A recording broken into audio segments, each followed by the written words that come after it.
Okay, Dad, today is Friday, April 26th, and let's talk about what's happening on the university campuses right now. Okay, sure. So, what's going on? Things are getting a little bit heated. What's your analysis? What's your take on these protests that have erupted Yeah, well, across college campuses? they seem to me first is very significant.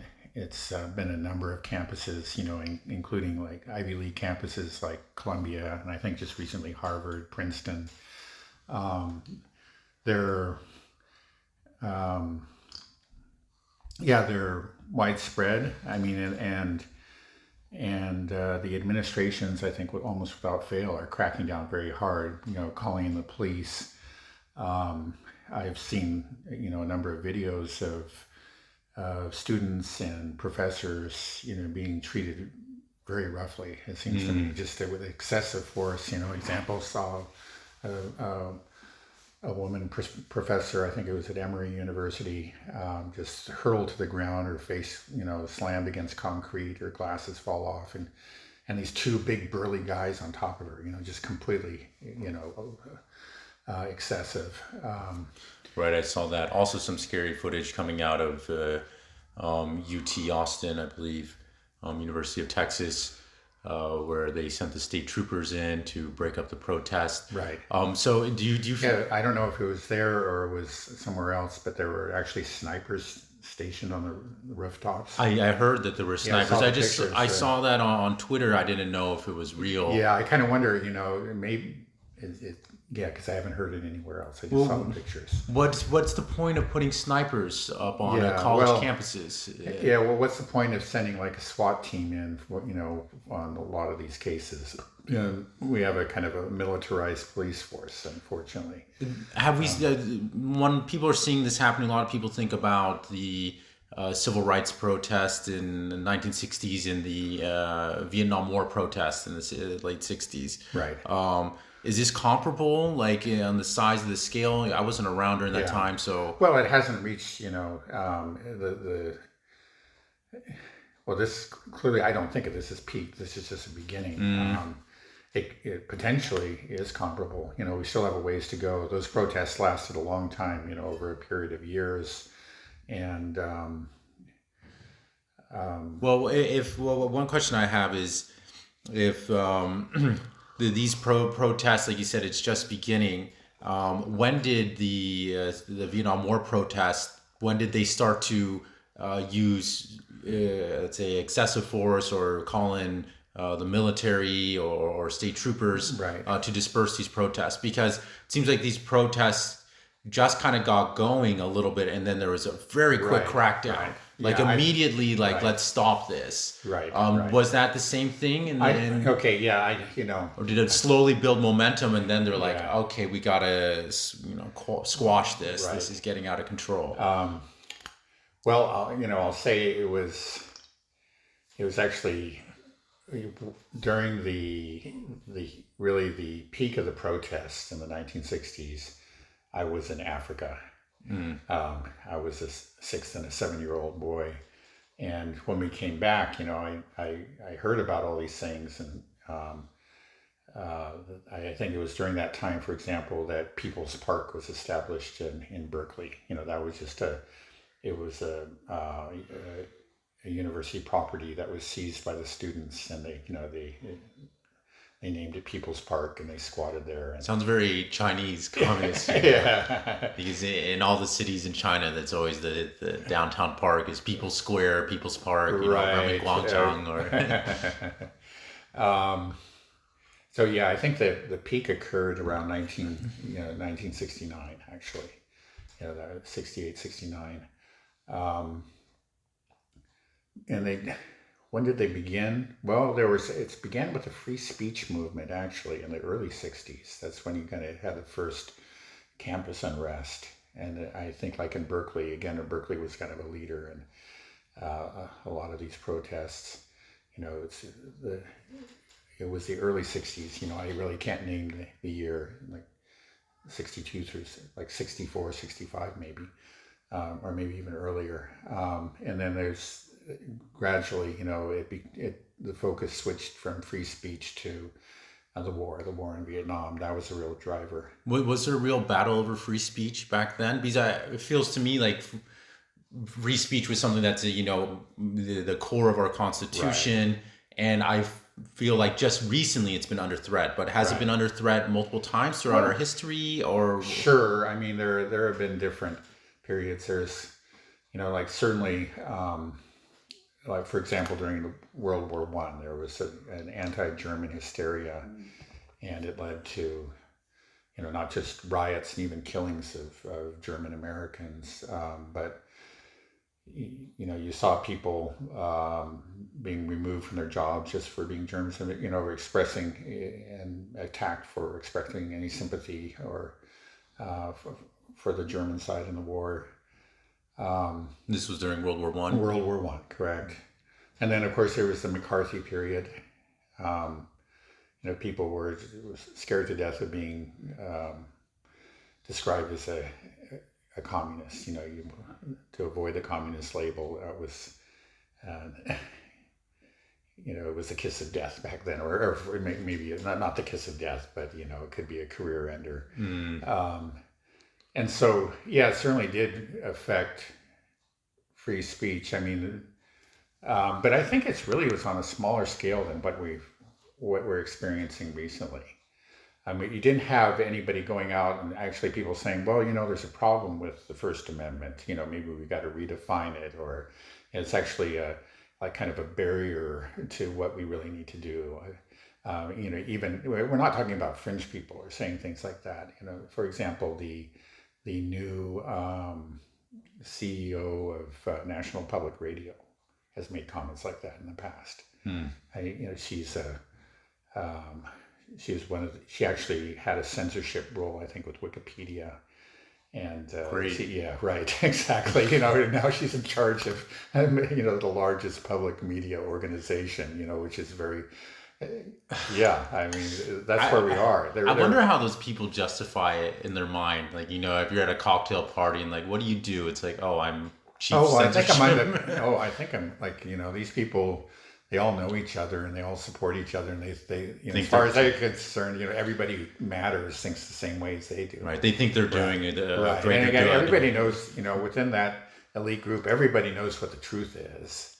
Everybody knows who's bad and who's good, right? Mm-hmm. Of course, it's Trump and the deplorables. They're bad, and we really we have to tolerate them to some extent because this is America overall. But but we can't tolerate them that much. We got to, just to save democracy, we have to clamp down on their opinions, right? Remove them from platforms, restrict the.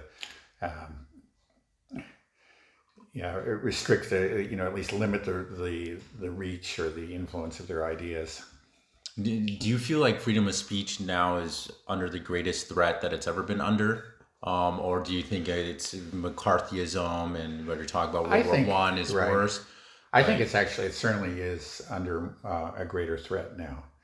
It's not something that I've carefully researched, but there's, just to compare it to McCarthyism. I mean, in the McCarthy era, we had Joseph McCarthy going after communists and communist sympathizers, right? Now it turns out that a lot of its targets, in fact, were communists. We sometimes forget that, and there really was a problem of communist infiltration in high government positions, and so and to put a spotlight on that was, I think, entirely proper.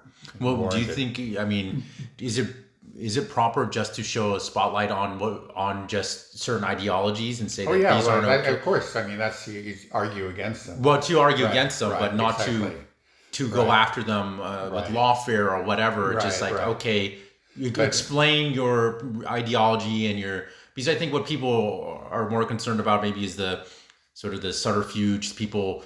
Politicians saying one thing, but then they have a different ideology that they're pushing and promoting and backing. And so if you shine a spotlight on the ideology, then the population knows, okay, this is what this person stands for. And if the majority of people like that, then that's their prerogative. Right. But what you're saying here is that there were kind of hidden ideologues in government with McCarthyism. Yeah, well, I mean, there were actual, communist agents people who are actually, like in communication with The Soviet the Union. Soviet Union, right? And they were essentially spies. I think that a lot of the celebrated cases at the time, there were people on the left who defended these people and said they were totally innocent. But I think like it was after the fall of the Soviet Union that a lot of the archives were opened and found out that those people, in fact, were Soviet agents. Anyway, that goes beyond what I was saying. With McCarthy, there was an atmosphere of fear up to a point. But part of it was legitimate, like I was saying. Some of his targets, many of his targets were, in fact, what he said they were. But I think even more importantly, the entire establishment was not behind him. In general, like the Democrats and a lot of them and most of the media really were not very supportive of him. I mean, he did have support, within his own party, the Republican Party, and he was, among a large segment of the populace. But the country was actually, the establishment was divided. If anything, was kind of looked askance at him, and that's, I think a large part of the reason that he fell. And in the end, was disgraced. We have an establishment now that is, I think, just much more unified. We have a real hive mind, and it's just like they're all entirely in agreement on what what is good and what is bad, and that would be fine, I suppose, if we had a government of saints and we all and we all knew what was good and what was bad. But this is clearly not true in this case.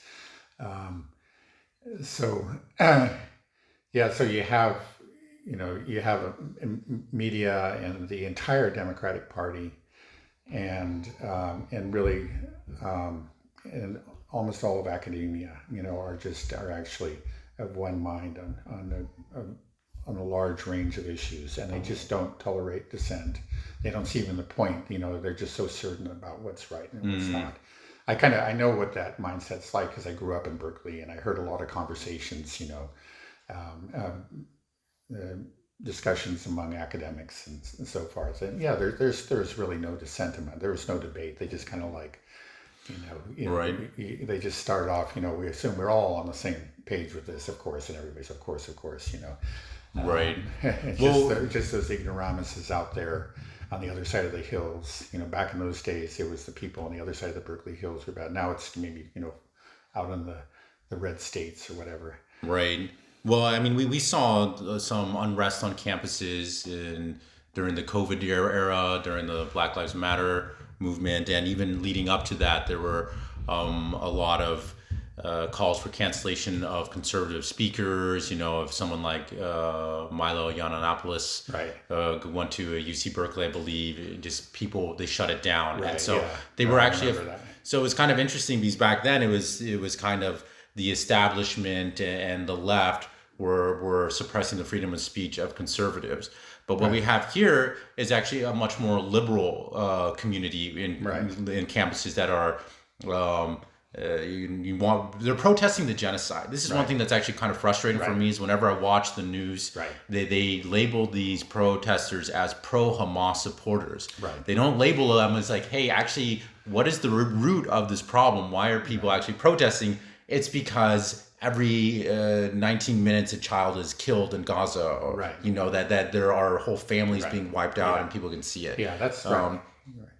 But my question was, so before it was the conservatives being canceled, and now here we have more of the left, liberal students, that maybe have some woke ideology in there, but I believe they're on the right side of history with these protests, but they are not being supported by the establishment. And the media. You said before, kind of the media and the establishment were kind of in lockstep in the Democratic Party, but we don't have that here now. Sure, the establishment maybe, but we have a fissure amongst their constituents, right? So how does this play out? Well, no, it's an interesting fissure. There are, there is, again, the establishment is firm, and they know what they believe. They're all. Are they really that firm? Well, it certainly seems, certainly the administration, certainly the New York Times, the Washington Post. I don't think you find any serious um, But dissent. Now, you did point out, like for example, MSNBC, which is very much a a left Democratic Party institution, is does have news reports that that really do show what's going on in Gaza. So there is some, that's where the fissure is really on the left is Palestine, and some of it has kind of crept up to the higher levels, but it's still, if you look at the if you took a poll or whatever of these various opinion leaders and of elites, you may still find it's like 99% or something.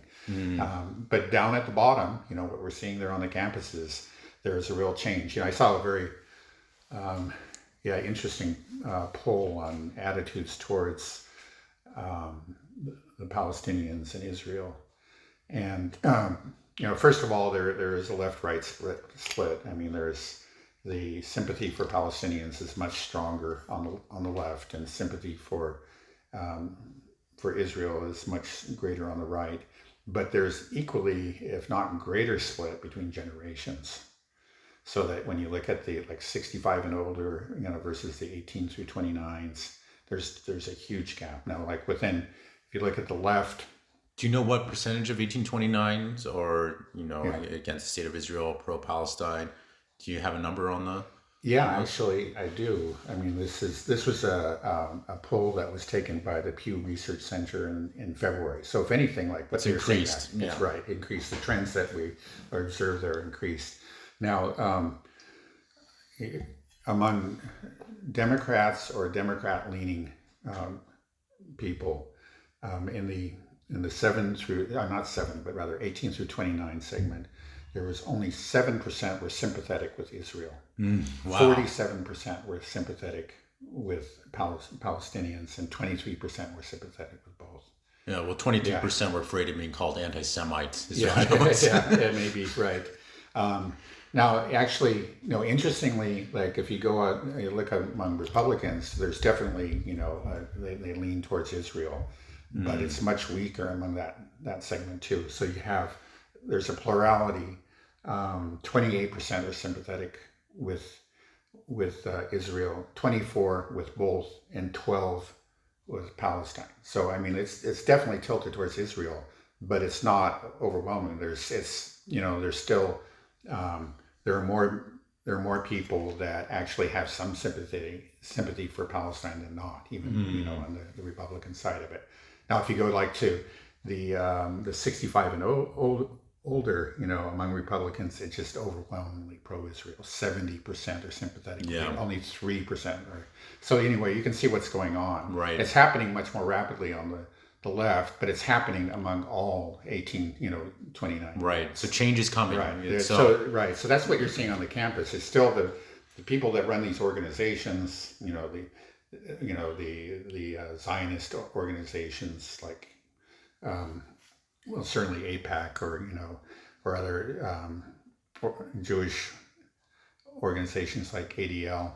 I think very recently, actually, the head of the ADL said that he said that this shows a split that's not only happening within the Democrats, but especially specifically within Jewish Democrats.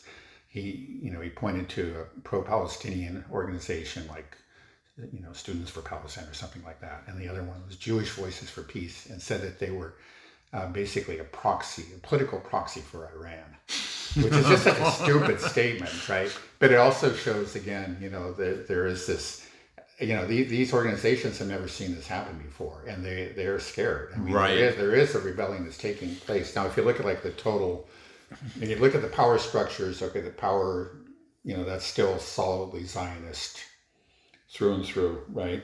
What happens on the campuses tells you what's going to happen in the future. Just like the student protests back in the late 1960s, they were a harbinger of of America's future, Right, and we've both seen good and that. bad. Yeah, we've seen that again and again. With woke ideology starting in the campuses and making its way into corporate Right. Yeah, that's the thing. America. It's a lot of things. And everything's downwind Right, of, right, of right. college campuses. Right. As some people, a lot of people pointed out, it's like I can't stand the woke stuff, and a lot of these same, but these, and I think that's the reason why a lot of conservatives just have this knee-jerk reaction. Oh, these same guys who are doing this, they're obviously crazy, and they're not Right. really looking at the facts. Right. And they don't understand that they can sometimes be right. They're very right. Yeah, about it something. really is. It is frustrating because it seems like, we've talked about this before, just tribalism in the United States and identity politics. It's like, oh, those college kids, they're at it again. We've seen them go crazy and get all worked up about trans bathrooms. This is just absurd. Right. But really, they're not looking at the substance of what Yeah. they're actually protesting. Right, right. And Yeah, and they're just right about this. Just like in the '60s, there's a lot of the student movement and kind of the general, let's say just the student left that I was not sympathetic with, not at all. That was slightly before my time. I was still just a kid when it was going on, but I was quite familiar with it. But they were right about the Vietnam War, and that's a mistake. It was actually as part of what helped to bring down some of the old conservative institutions. Is they staked out the wrong position on this, and it became clear to people that this war was a mistake. right. Yeah. Do you have numbers on the percentage of young Jewish Americans that are pro-Palestine and pro-Israel between that 18 to 29 cohort? Right. Now that would be very interesting. I mean, what you hear, I don't have those numbers yet, but it'd be interesting. You hear again and again that there is a significant Jewish presence in these protests. Like a significant number of the protesters are Jewish. Now I don't know exactly what it is. If it's a quarter or who knows. Right. Yeah, because I see a lot of these protests are actually led by Jewish organizations on these campuses. Probably because they know they thinking that it gives them a shield to. That you would, right, exactly. You would hope so, and I think that's right. You would actually want to put like the Jews out in front, or whatever. Right. So I see these Jews for Palestine, Right. Jewish Voice for Right. Peace, these groups on campus. Yeah, but it actually hasn't helped them, and it just we have these people coming in and making absurd comments, like Speaker Mike Johnson went to Columbia and said that essentially accused them of all being anti-Semites, Right. or whatever. And you the heard- thing is, like, these students know that that's not true, so it just makes them, I think, more convinced that these people are completely out of touch. Right. They don't know. It's really, he's not really even speaking to them. He's just speaking to the cameras and speaking to people who don't know anything back home. And you can see Benjamin Netanyahu, I'm sure he saw his little speech saying how, that Jews are the canary in the coal mine, and, the anti-Semitism is, this, we've seen this before. listen to. Right. He's such but give him props for being a good politician. Oh, yeah. He's such a weasel. He's good at what he Yeah, does. and he understands, this is the thing, is that he understands American politics very well. His English is flawless. He knows how to speak to yeah. Yeah, and he just, again, this is a guy who back like 20, 25 years ago, you have him on tape talking to some fellow Israeli, Israeli saying that, that basically 80% of the country, of the U.S. was behind him. And he said it's absurd. Like, Right. he thinks it's crazy, but man, he'll use it. Yeah. Yeah, there are a lot of useful idiots here. Yeah, it's frustrating because I can see just all the conservative base just going lockstep and parrot what Netanyahu's saying and back him. For example, is the Governor Greg Abbott of Texas. I thought he was a good guy, a champion of free speech, and wanted to secure the border, but then he's Right. like an enemy of Israel's and an enemy of Texas. It's like, what? Yeah, What right. what are you doing? I thought your duty was to Texas, not to right, Israel. right, And it just you Yeah. see it just pouring out of the woodwork. All of our politicians pledging allegiance to a foreign entity, a foreign country. right. It's really, it's gross. But I feel like what we're seeing on campuses, this is just the beginning, and they've come out with a lot of force just to start off with. Right. I have a feeling it will backfire for them, right? Yeah. Like, what is your? I think so. I mean, that was it may very well radicalize, a lot of people that were sitting on the fence. They see, their professor getting slammed to the Right, ground that's or whatever. crazy. They're How? saying Why like, would what? you? It. Why? I just don't Right, understand how you could send in force that quickly. Like, what did they want to make it a scene? Now they're drawing more and more attention to it. yeah, It's like you can just let them protest, right, not give them a lot of airtime, and it might have just kind of. It probably wouldn't have fizzled because the genocide's not going to end. right.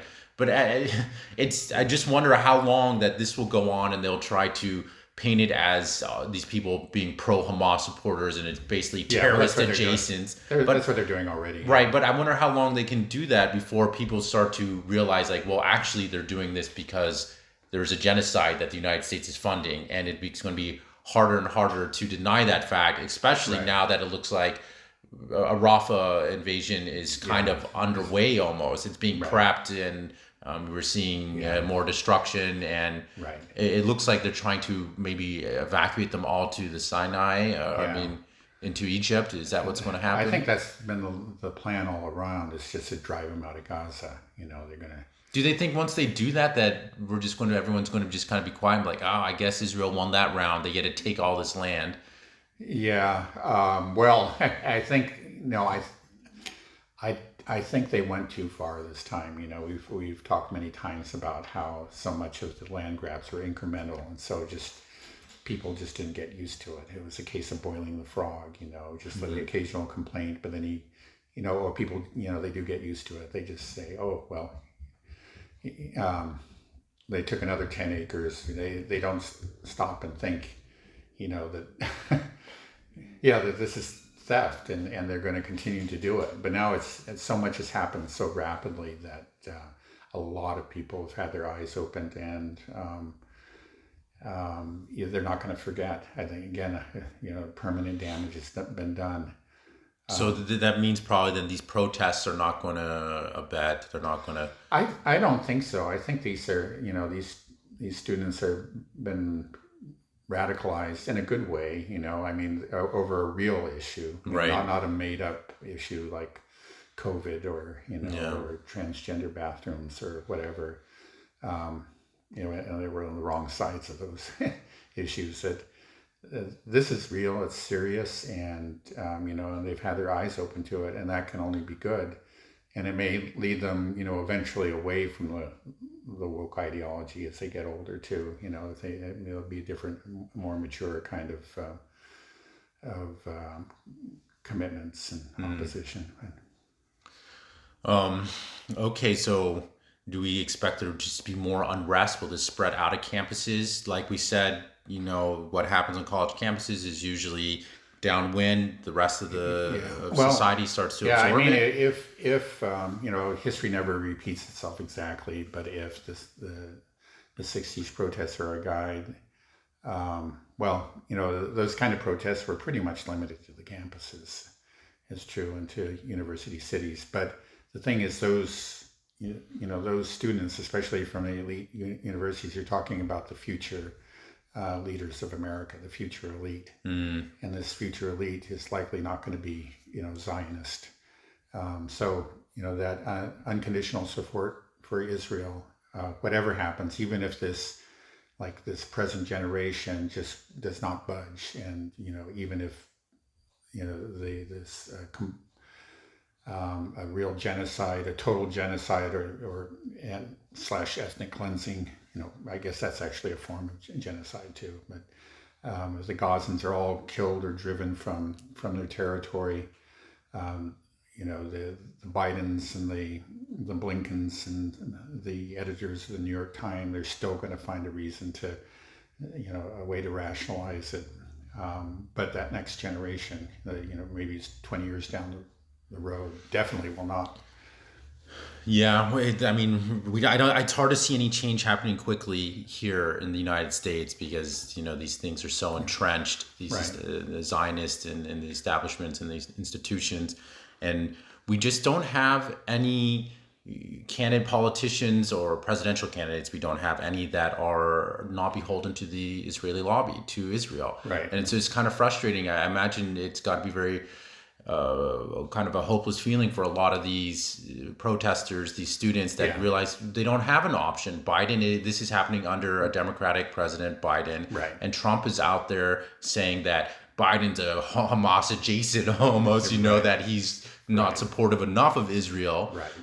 And then you got RFK that says things that like Palestinians are the most pampered people, Right. and that Israel needs our help and our greatest ally. Yeah. So it's just Right, yeah, there's you just can just nobody make in some the know. noise, but it would be nice to see if there was a candidate that was that spoke out against Israel, Yeah. just to see how much support he would get. Right. Because I think it would be a lot. I Right. think it'd be more. There's some at the local level. I think it's actually still quite cautious there. I actually made a mistake in the last episode that said that there was no one among the Democrats that voted against the Israel bill.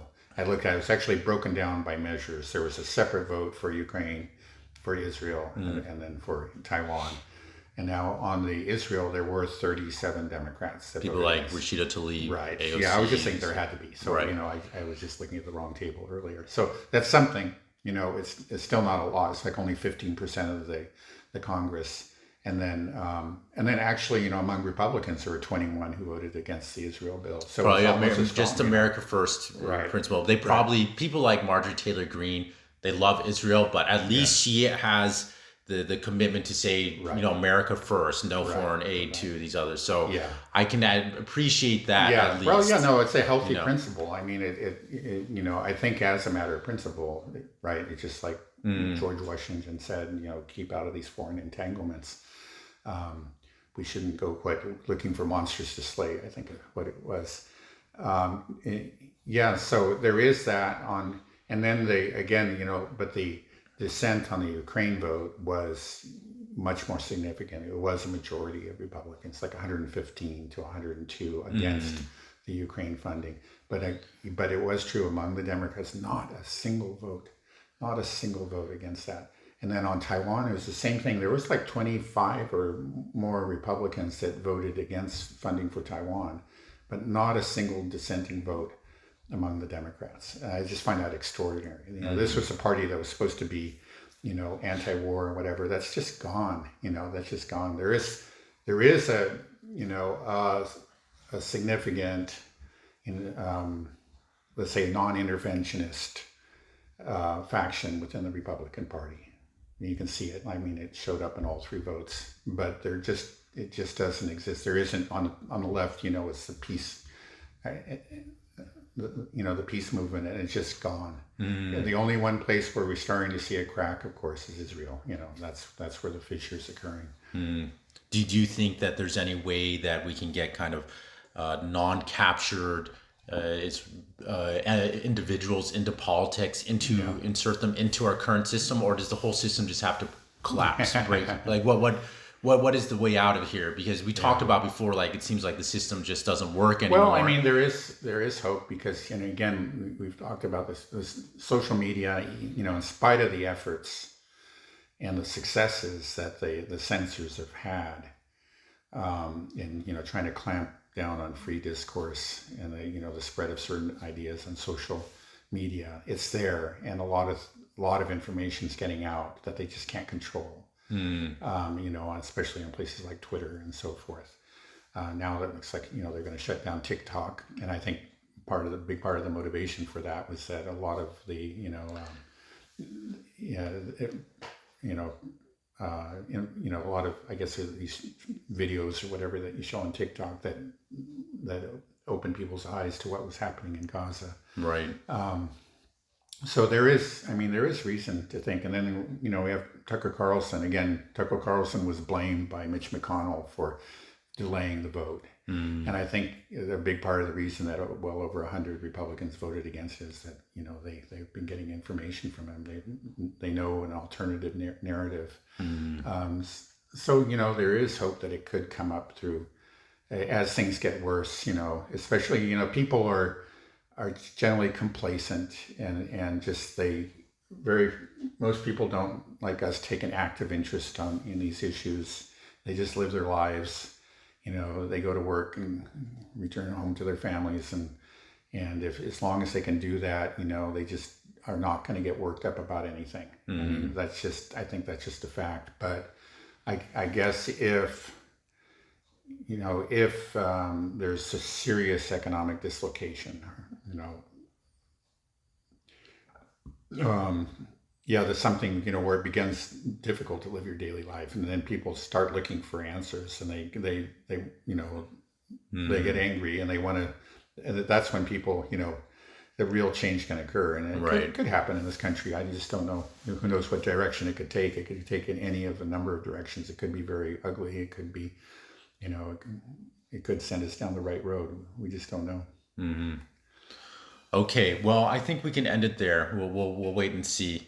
Well, actually, one last question I just want to ask you. Okay. We were talking about just at last episode about if there would be economic sanctions placed on China from the U.S. Right. Have we had any update on that? Well, yeah. From what I understand, is Blinken went there. I think he's still there, and actually, while there, he gave a speech. I guess there was a press conference there in China, and he repeated the same things, that the U.S. was going to impose sanctions on Chinese banks if they, as long as China continued to do trade with Russia, and in trade that potentially could be useful for Russia's war effort. And it was just from what I understand, it's like Chinese social media is just furious about it. First, they're even angry that he showed up, because this guy has been insulting us. Why did he even let him come to our country? And then actually, while he's in the country, he insults them further, which just seems like it's just something you don't do. Also, basically, the day before he went to the country, he just gave $10 billion of military equipment to Taiwan. Right. So where Xi Jinping said, "This is the reddest of red lines." Yeah. We're really serious about this. So there just doesn't seem to be any kind of awareness of it just seems to me like a very, very dangerous path that he's going down. It doesn't show any signs of changing course, adjusting. And it's bizarre too. We had that meeting and that effort to kind of reset the relationship. Similar things happened with Russia. I remember that big reset button. I think that was back like in 2014 or something under Hillary Clinton.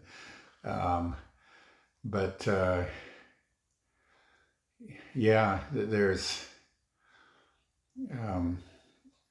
it seems like they're dead set on doing it, that they're going to impose these sanctions. And it's clear that the Chinese, not just the Chinese public is furious.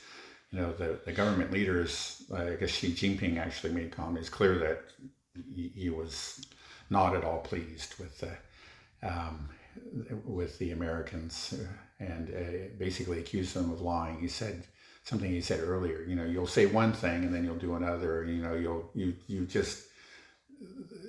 there's just no reason for us to trust you. You make promises and you break them. We thought we're going to go off on put a relationship on a new setting, and you're just doing the same thing. What do you, so it's.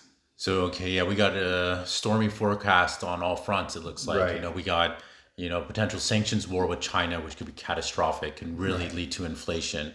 We got a protest and civil unrest in the United States thanks to the Israel's genocide in Gaza.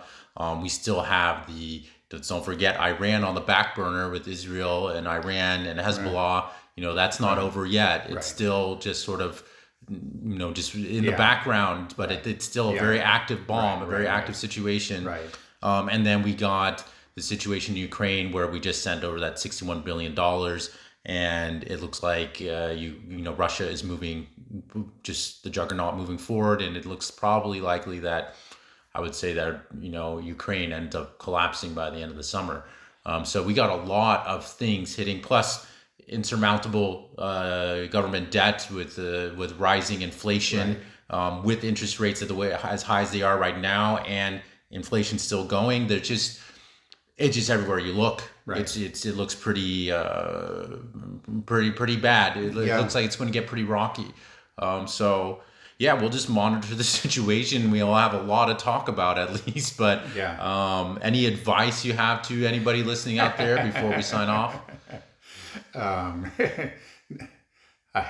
buy gold or something. I don't know. Gold, Bitcoin, guns, canned goods, Yeah, gasoline, backup generator. I don't give advice on those kind of things. I just, yeah, it just we're in for a wild ride. There's no question about that. I think it just don't panic. Yeah. Stay, obviously, just take care of the people that are close to you. Right. Be rational, and we'll all ride through it. But it's going to be an interesting couple of interesting year or two. Yeah, maybe more than a year. Or yeah. two. Okay. All right. We'll stop here then. Okay. All right. Thanks a lot, Dad.